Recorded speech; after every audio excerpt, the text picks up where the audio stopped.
예, 옆에 계신 분들과 인사 한번 나누겠습니다. 오후에 보이 억수로 반갑습니다. 이렇게 한번 인사 한번 나누도록 하겠습니다.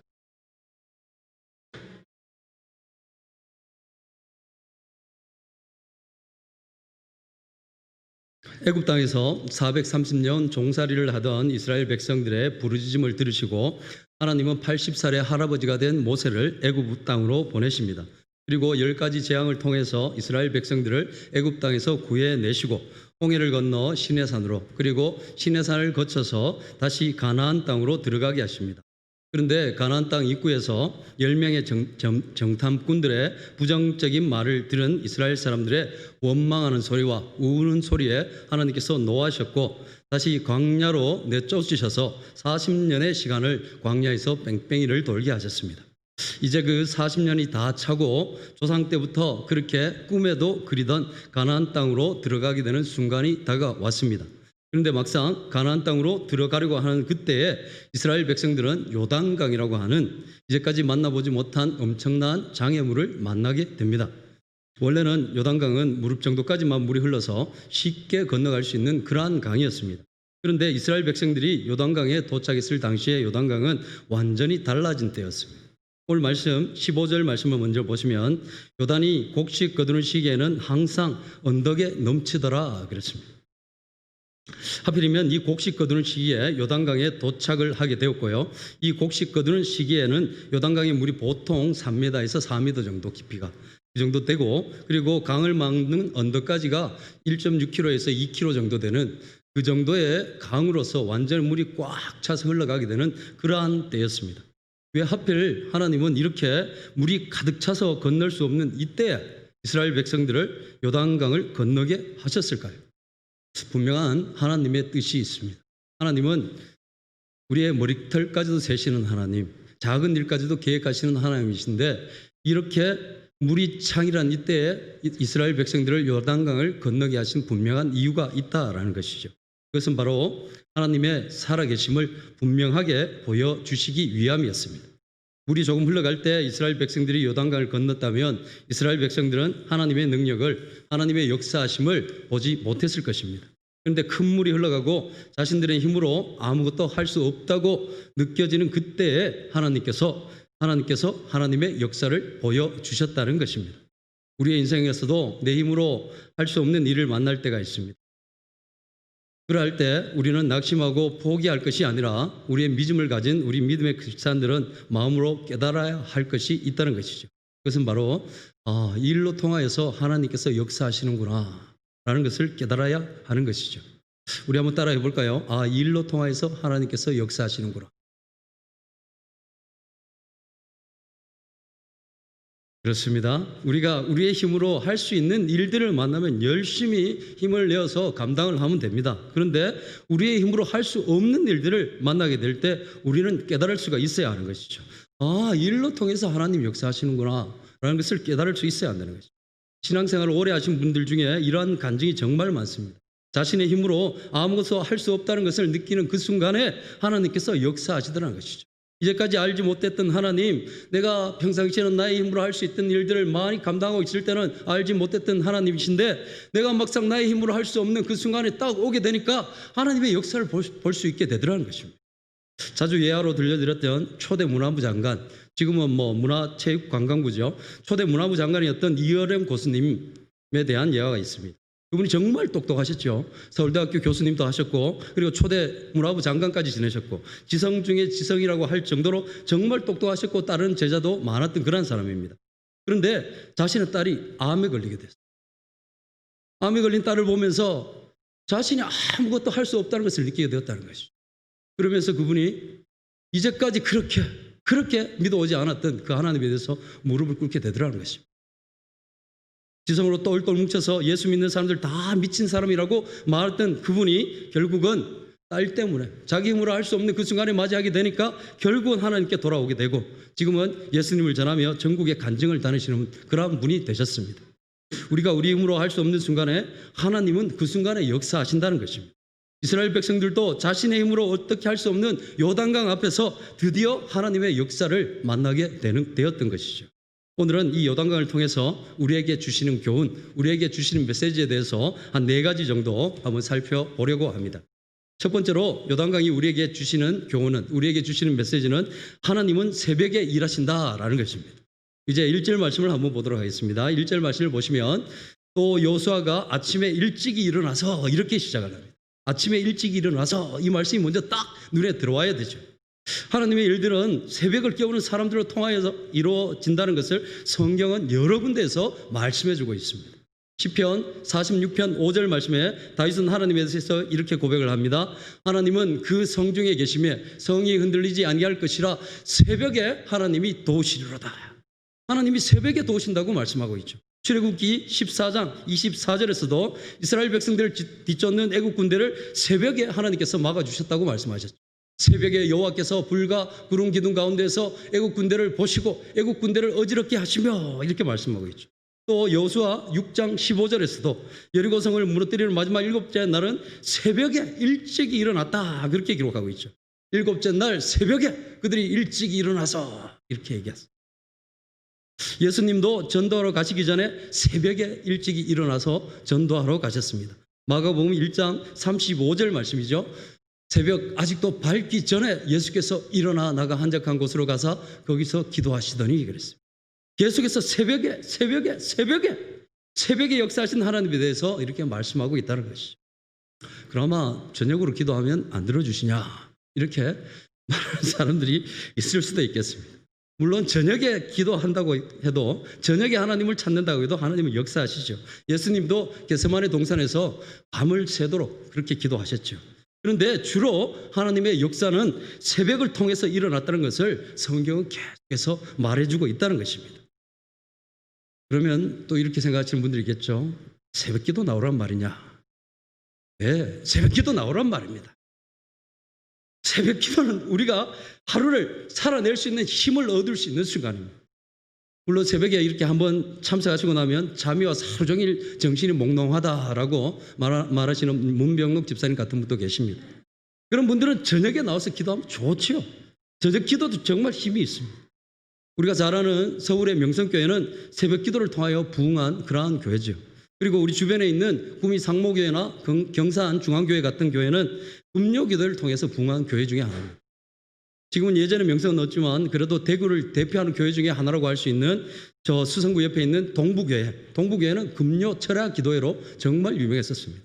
지금은 그것이 가능할까 싶을 정도로, 그런데 정말 철야를 했다는 거예요. 철야를. 저녁 9시부터 시작해가지고 말씀 듣고 기도하고 새벽 1시 잠시 쉬었다가 새벽 1시 2시에 다시 말씀 듣고 기도하고 그러다가 토요일 새벽 기도의 시간 오면 새벽 기도까지 참석하고 그렇게 집으로 돌아왔다. 정말 철야를 했습니다. 그 철야 기도에 통해서 동부교회가 그렇게 부흥할 수 있었던 것이죠. 이렇게 새벽이나 저녁이나 기도하는 부지런함이 있을 때 교회들은 부흥을 경험하게 되었던 것입니다. 우리 가운데도 하나님을 향한 열심이 있을 때 하나님은 분명히 우리 가운데 좋은 것으로 갚아주십니다. 특별히 새벽에 일찍 일어나서 하나님의 역사하심을 바랐던 여호수아처럼, 새벽에 하나님이 도우시라라며 새벽을 깨웠던 다윗처럼, 새벽 아직 밝기도 전에 기도하러 가신 예수님처럼 새벽을 깨우며 하나님의 도움을 구하는 모든 심령들 가운데 하나님은 분명히 좋은 것으로 갚아주실 것을 믿습니다. 아멘. 우리 교회도 정말 그러한 교회가 되기를 예수님 이름으로 축원을 드립니다. 아멘. 두 번째로 요단강이 주는 교훈은 하나님은 성결한 자들 가운데 역사하신다라는 것입니다. 하나님은 성결한 자들 가운데 역사하신다. 5절 말씀을 보시겠습니다. 5절 말씀을 보시면 여호수아가 또 백성에게 이르되 너희는 자신을 성결하게 하라. 여호와께서 내일 너희 가운데 기이한 일들을 행하시리라 그랬습니다. 하나님의 큰 일을 우리 가운데 보여주시기 전에 우리가 준비해야 할 것이 있습니다. 그것은 바로 성결함이고 거룩함입니다. 하나님은 하나님의 큰 일을 이루시기 전에 사람들의 성결함, 거룩함을 원하셨다는 것이죠. 출애굽기 19장 10절 말씀해 보시면 하나님은 십계명을 주시기 전에도 백성들에게 먼저 성결하게 하라라는 말씀을 주셨습니다. 여호와께서 모세에게 이르시되 너는 백성에게로 가서 오늘과 내일 그들을 성결하게 하며, 십계명을 주시기 전에 주신 말씀입니다. 사무엘상 16장 5절에서도 다윗을 이스라엘 왕으로 세우기 전에도 성결하게 하시기를 원하셨습니다. 이르되 평강을 위함이니라 내가 여호와께 제사하러 왔으니 스스로 성결하게 하고 와서 나와 함께 제사하자 하고 이새와 그의 아들들을 성결하게 하고 다윗을 왕으로 세우기 전에 먼저 성결하게 하기를 원하셨던 거예요. 여호수아 5장에서도 하나님은 여리고성을 무너뜨리기 전에 백성들 모두에게 할례를 받게 하심으로 성결하게 하시기를 원하셨습니다. 오늘 말씀에서도 하나님은 요단강을 가르는 기적을 보여주시기 전에 백성들에게 너희는 자신을 성결하게 하라. 내일 너희 가운데 기이한 일을 행하시리라. 그렇게 말씀하고 있죠. 이렇게 하나님은 하나님의 큰 역사를 보여주시기 전에 우리가 성결하기를 원하셨다는 것입니다. 왜 그럴까요? 왜 하나님은 바로 그냥 하나님의 역사를 보여주셔도 될 텐데 왜 먼저 성결하기를 원하셨을까요? 하나님은 하나님 자신을 나타내 보이시는 그러한 초자연적인 기적보다 우리 인간들의 성결함, 거룩함을 더 원하신다는 것입니다. 지금은 돌아가신 사랑의 교회 옥하는 목사님께서 천국 가시기 전에 설교하신 말씀 중에 이런 말씀이 있습니다. 21세기 선지자라고 할 수 있는 로렌 커닝햄 목사님, 우리나라에 오신 적이 있었습니다. 그 목사님이 정말 능력 있고 신실하신 분이신데요. 그분이 우리나라에 오셔서 여러 목사님을 만나시고 그리고 여러 군데 교회에 이렇게 다니시고 말씀도 전하시고 그리고는 호주로 다시 이렇게 돌아가셨습니다. 그런데 돌아가셔서 호주에 가셔서 한 작은 기도회 모임에서 그런 얘기를 하셨다고 하죠. 내가 한국 교회 갔다 왔는데 느낀 것이 있다. 첫째로 한국 교회 목회자와 성도들 너무 돈을 좋아하더라. 그리고 둘째로 한국 교회 목회자와 성도들 너무 음란하더라. 그리고 셋째로 한국 교회 목회자와 성도들 너무 거짓말을 잘하더라. 그렇게 얘기하더라는 것이죠. 우린 지금 한국에서만 살아서 그런 것을 우리가 깨닫지 못하고 피부로 느끼지 못하고 살아갑니다. 그런데 외국의 크리스찬들이 외국에 와서 한국을 보니까 한국의 크리스찬들이 그렇게 보이더란 거예요. 교회를 다니는데 돈을 너무나 좋아하고 교회는 다니는데 너무나 음란하고 교회는 다니는데 거짓말하기를 밥 먹듯이 하고 그렇게 살아가더란 거예요. 우리나라 교회에 너무나 많은 사람들이 그렇게 살아간다는 것이죠. 그런 말이 있죠. 예수 믿는 크리스찬 중에 지금 한국 교회 예수 믿는 크리스찬 남자들 중에 50%는 예배를 마친 후에 저녁에 집에 돌아가면 인터넷이나 안 그러면 유튜브나 안 그러면 휴대폰을 통해서 야동을 본다는 거예요. 그리고 그 중에 30% 정도 중독 수준이라는 거예요. 예배 드리고 주일날 와서 예배 드리고는 집에 돌아가면 그냥 휴대폰에 그냥 넘기다 보면 그냥 나오는 거예요. 그냥 거기서 몰두하고 계속 보는 거예요. 그냥. 그리고 그 중에 30% 정도는 중독 수준이라는 거예요. 하루라도 안 보면 안 될 정도로 그 정도로 되어 있다는 것이죠. 그런데도 안타까운 것은 그것이 죄라는 걸 모른다는 거예요. 그리고 나는 죄 없는 사람이다 하면서 하나님 앞에서 복받기만을 기도한다는 것이죠. 그런데 그런 기도 속에서 하나님은 역사하지 않으신다는 것이죠. 우리가 먼저 성결하고 거룩하고 정결하게 하나님 앞에 깨끗한 자로 서 있을 때 하나님의 역사가 우리 가운데 나타나게 되는 것입니다. 그래서 우리 모든 기도 중에 가장 많이 기도해야 될 기도의 제목은 바로 회개의 기도입니다. 회개의 기도.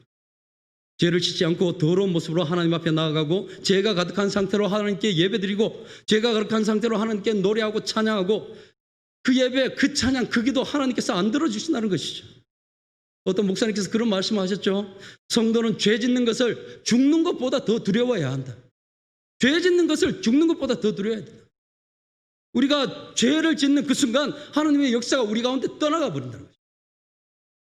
예수 믿는 우리가 하나님 앞에서 가장 먼저 되어야 할 것은 하나님 앞에 성결하고 정결하고 거룩한 자로 서는 것입니다. 그럴 때 하나님의 역사하심이 우리 가운데 나타나게 되시는 것입니다. 하나님 앞에 정말 거룩하고 성결한 자로 온전히 서서 하나님의 역사가 충만한 삶을 사시는 우리 영신교회 성도님들 다 되시기를 예수님의 이름으로 축원을 드립니다. 세 번째로 요단강이 우리에게 주는 교훈은 지도자들이 헌신할 때 공동체가 살아난다라는 것입니다. 지도자들이 헌신할 때 공동체가 살아난다. 이제 8절부터 나오는 말씀을 보시면 지도자들의 헌신이 얼마나 중요한지에 대해서 말씀해 주고 있습니다. 언약궤를 매는 제사장들에 대한 말씀이 나옵니다.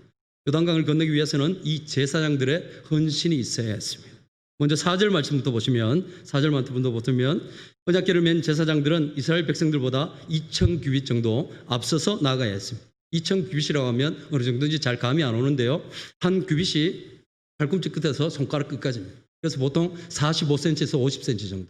그래서 2,000규빗이라고 한다면 900m에서 1,000m 정도 되는 거리입니다. 그 정도 먼저 제사장들이 나가야 된다는 것이죠.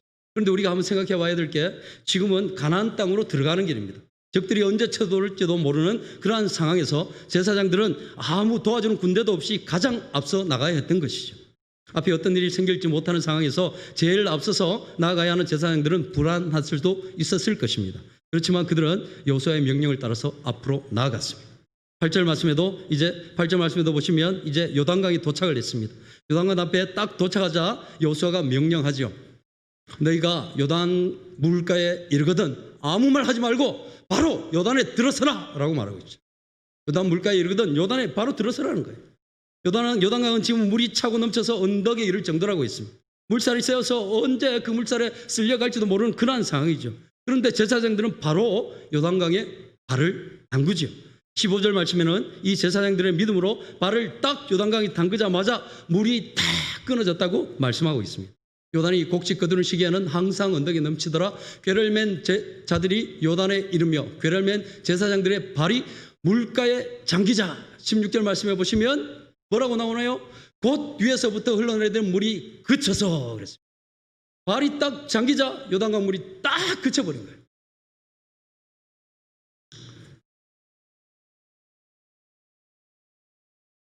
그런 물살을 보면 겁이 날 수도 있습니다. 그렇지만 믿음으로 발을 요단강에 딱 담그자마자 물이 딱 끊어졌다는 것입니다. 또 17절 말씀을 한번 보시면 17절 말씀에 여호와의 언약궤를 맨 제사장들은 요단 가운데 마른 땅에 굳게 섰고 그 모든 백성이 요단을 건너기를 마칠 때까지 모든 이스라엘은 그 마른 땅으로 건너갔더라 이렇게 말하고 있습니다. 이 말씀을 한번 자세히 봐야 될게요.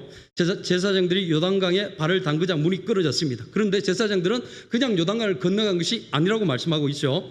요단강 가운데에 서서 그랬습니다. 요단강 가운데에 섰다는 것이죠. 백성들이 다 건너갈 때까지 기다리고 있었다는 것입니다. 지금 어깨에는 하나님의 언약궤를 메고 있습니다. 그 무게도 대단한데 그 언약궤를 맨 채로 백성들이 다 지나갈 때까지 기다려야 했던 것이죠.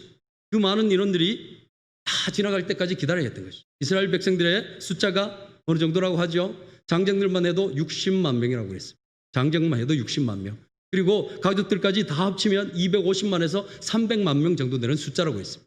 대구 시내 인구를 다 합쳐야 될 정도로 그 정도의 숫자가 지금 요단강을 건너가고 있는 거예요.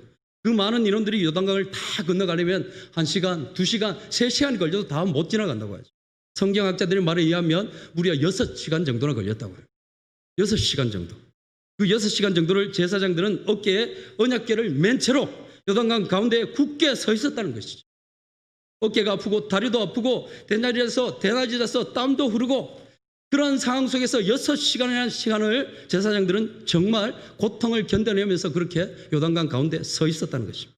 그런데 이 고통을 견뎌줬기 때문에 이스라엘 백성들이 무사히 요단강을 건널 수 있었던 것입니다. 우리가 이 부분에서 잊지 말아야 할 것이 있습니다.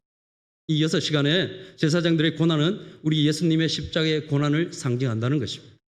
예수님께서도 십자가에서 6시간 동안 달리셨죠. 오전 9시부터 오후 3시까지 6시간 동안 예수님도 십자가에서 온갖 고난을 받으시다가 다 이뤘다 말씀을 하시고 죽으셨습니다. 그 십자가의 고난을 통해서 우리는 구원의 큰 강을 건너올 수 있게 되었던 것이죠. 예수님의 십자가의 고난이 우리를 죽음에서 생명으로 요단강이라고 하는 큰 강을 건너게 하셨다는 것입니다. 지금 제사장들이 만약이라도 언약궤 너무 무거워 다리 너무 아파 하면서 만약에 그 자리에서 언약궤를 내려놓았다거나 다리 아프다고 그 자리에 앉아버렸다면 어떻게 되었을까? 이스라엘 백성들은 죽음의 길로 가게 되는 것이죠. 이렇게 지도자들의 헌신이 백성들을 살리게 되는 것입니다. 교회도 똑같습니다. 지도자로 세워진 사람들이 헌신하고 섬기고 먼저 움직여주고 그렇게 할 때 교회가 살게 되는 것이죠.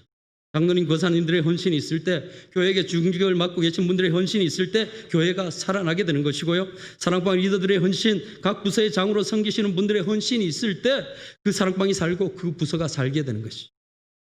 우리 중고등부에서 부장으로 섬기시는 문병록 부장님이 있습니다. 제가 자주 그 부장님에게 이런 얘기를 합니다. 동막골 영화 아시죠? 웰컴 투 동막골. 웰컴 투 동막골. 그 영화를 혹시나 안 보신 분들 계십니까? 잘 모를 수 있겠는데요. 거기에 북한군 대장으로 있던 사람이 동막골 이장이라 하시는 분에게 이렇게 묻습니다. 고조 그 말 한마디로 이 많은 사람들을 이끌 수 있는 영도력의 비밀이 무엇입니까? 이렇게 물으니까 그 이장님이 그렇게 이야기죠. 많이 먹이면 돼. 이렇게. 많이 먹게 만들어줬다는 것이죠. 마을 사람들에게 이장이 많이 베풀어졌다는 거예요. 그걸 보고 마을 사람들이 이장을 그렇게 따르게 됐다. 이장의 헌신과 섬김이 바로 이장을 이장답게 만들어줬다는 것이죠. 그러니까 부장님도 많이 먹이세요. 이렇게 우리 문부장님께 얘기를 했습니다. 그랬더니 지금 통집을 개방하지 않던 우리 문부장님께서 요즘은 집을 개방하셔서 교사들도 불러서 회식도 하게 해주시고 단합회도 하게 해주시고 그렇게 달라지다 보니까 중고등부가 지금 잘 돌아가고 있는 중에 있습니다. 지도자들의 헌신이 있을 때 살아나는 역사가 있습니다. 우리 교회, 우리 부서 왜 이렇게 안 되노?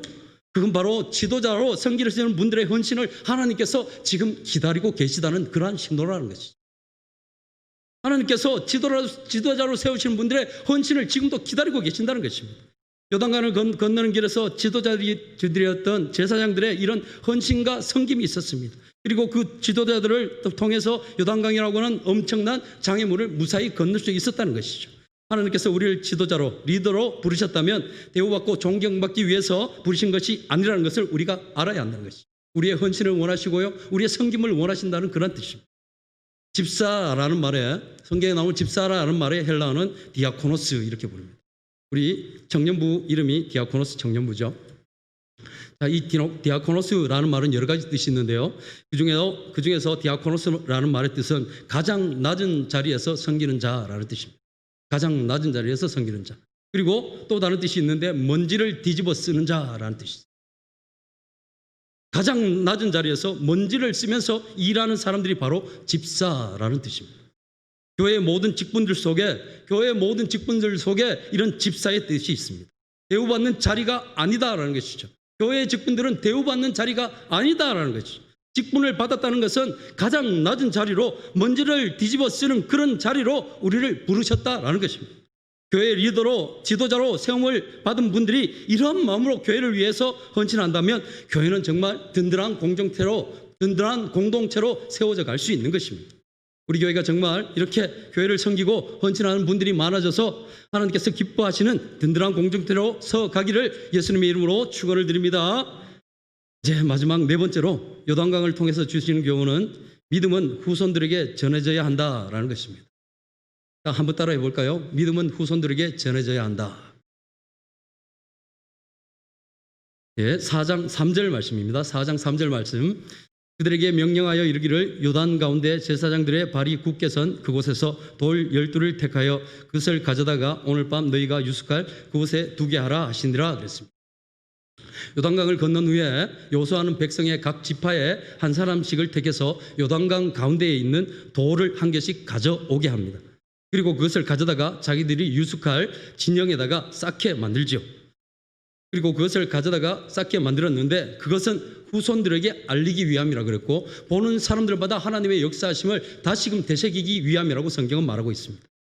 가장 큰 목적은 후손들이 봤을 때, 나중에 후손들이 저것을 보았을 때 저게 뭐예요? 라고 물었을 때 하나님께서 역사하셔서 기적을 우리 가운데 보내주셔서 그래서 요단강을 건너고 요단강 가운데서 가져온 돌무더기라는 것을 말하기 위해서 그렇게 쌓았다는 것이죠.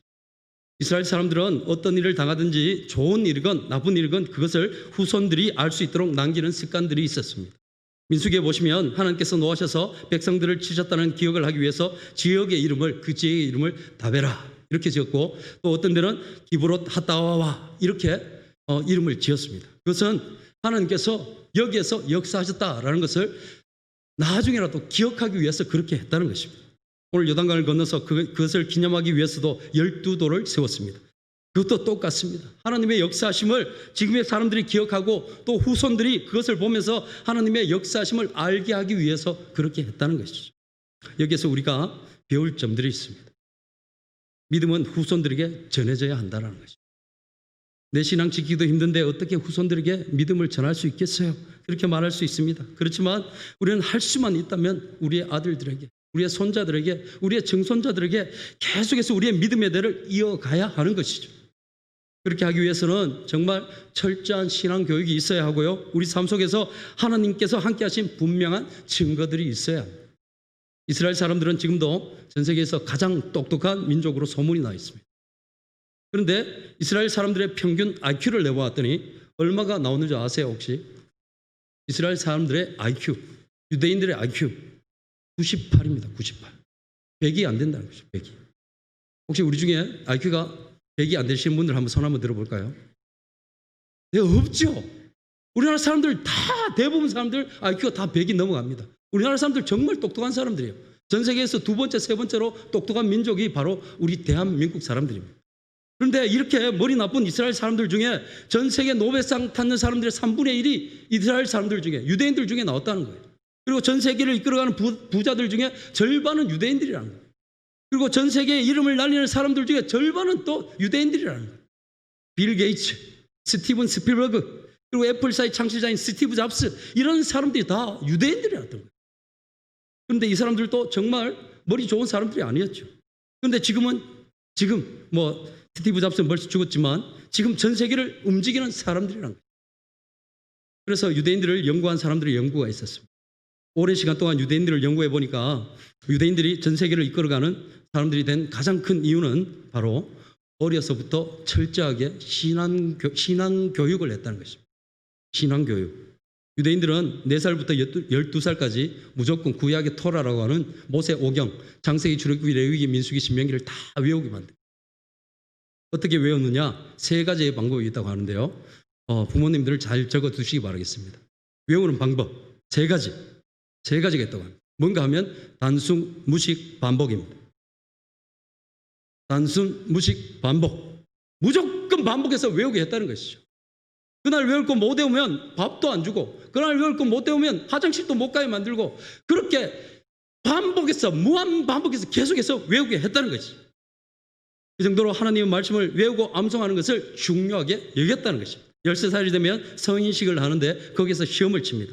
시험은 바로 모세 오경을 외우는 시험입니다. 이 시험을 통과해야만 정식으로 성인으로 인정받고 또 정식으로 유대인이라고 인정을 해 주었습니다. 이렇게 성경 하나만을 가지고 계속해서 교육했는데 이 성경을 교육한 것이 유대인들의 머리를 트이게 만들었다는 것이죠. 무슨 말인가? 성경을 계속해서 암송만 했는데 그 성경을 암송했던 것이 다른 머리까지 트이게 만들었다는 거예요. 성경을 계속 암송만 하는데 어떤 사람들은 수학 쪽에 트이더라고요. 성경을 계속 암송만 하는데 과학 쪽으로 트이더라는 거예요. 성경을 계속해서 암송만 하는데 예술 쪽으로 트이더라는 거예요. 그래서 지금 전 세계를 움직이는 사람들로 세워지게 되었다는 것이죠. 우리도 이러한 것을 배워야 하겠죠. 나의 신앙만 잘 지키면 되지 하던 신앙에서 이제는 우리의 후손들이 믿음 안에서 자라가게 만들어 주어야 한다는 것이죠. 지금 당장 오늘부터라도 집에 가시게 되면 성경 암송에서 못 때우면 밥도 안 주고 그날 해야 할 분량을 못 채우면 해초리로 종아리를 때리고 그렇게 하라는 말이 아닙니다. 그렇게 하다가는 우리 아이들 다 집 나가죠. 다시는 집에 안 들어옵니다. 먼저 엄마 아빠인 우리의 신앙의 모습이 달라져야 한다. 아이들은 엄마 아빠의 신앙의 모습을 보고 그리고 신앙이 자라갑니다. 엄마 아빠가 주일을 제대로 지키지 않고 주일이 되어도 놀러 다니고 중요한 사람이 주일에 찾아오면 접대한다고 교회 안 나가고 하는 그런 모습을 보면서 주일에 열심히 교회에 나오는 애들은 없다는 것이죠. 코로나라고 들어와서 교회에 나오지 않는 엄마 아빠를 보면서 코로나를 뚫고 교회에 올 애들이 없다는 거예요. 부모의 신앙은 자녀들에게 그대로 전해지는 것입니다. 우리가 본이 될 때 그것을 보고 따라올 수 있다는 것이죠. 말로 통해서 신앙교육 절대로 안 됩니다. 엄마 아빠가 모범이 되고 본이 되었을 때 그것을 보고 따라온다는 거예요. 비록 지금 나의 모습을 보면서 엄마 아빠 교회 잘 다니세요. 나는 내 갈 길 갈랍니다 라고 하는 자녀들이 있을지 몰라도 부모가 정말 믿음으로 세상을 이겨내고 믿음으로 세상에 선한 영향력을 끼치고 하는 그런 모습을 보면서 자녀들은 달라져서 분명히 돌아오게 된다라는 것이죠. 자녀에게 믿음을 전해주는 부모가 되려면 또 한 가지 해야 될 것이 있습니다. 그것은 자녀들을 위해서 울 수 있는 부모가 돼야 합니다. 자녀를 위해서 우리가 울 때 하나님께서 그 기도를 들으시고 응답하셔서 자녀를 돌이키게 만드시는 것입니다. 그리고 거기에다가 또 덤으로 주시는 것이 있죠. 그것은 자녀를 위해서 우리가 울 때, 내 기도의 단을 쌓을 때 하나님께서 자녀들만 돌아오시게 할 뿐이 아니라 내 믿음도 자라나게 한다라는 것입니다. 자녀를 위해서 기도하는데 내 믿음이 자라난다는 것이죠. 날마다 나를 위해서 기도하는 사람보다 남을 위해서 기도하는 중보 기도하는 사람이 신앙이 자라나는 것처럼 내가 내 자녀를 위해서 기도할 때 내 믿음도 나도 모르는 사이에 자라나게 되더라는 것입니다. 말씀을 마무리합니다. 오늘은 요단강을 통해서 우리에게 주시는 4가지 정도의 메시지를 살펴보았습니다. 첫째로 하나님은 새벽에 일하시는 하나님이시다라는 것이죠. 둘째로는 하나님은 자신을 정결하게 거룩하는 사람들 가운데 역사하신다라는 것이고요. 셋째로는 지도자로 세워진 사람들의 헌신함을 통해서 그 공동체가, 그 속해진 공동체가 살아나게 된다라고 말하고 있고, 마지막 4번째로 우리의 믿음은 후손들에게 그대로 전해져야 한다라는 것을 요단강을 통해서 우리에게 말씀해 주고 있습니다. 오늘도 선포된 말씀들을 기억하시고 우리의 삶 가운데 하나님의 살아계심을 분명히 경험하시고 자녀들이 믿음 안에서 든든히 세워져가는 우리 영신교회 모든 성도님들 다 되시기를 예수님의 이름으로 축원을 드립니다. 아멘.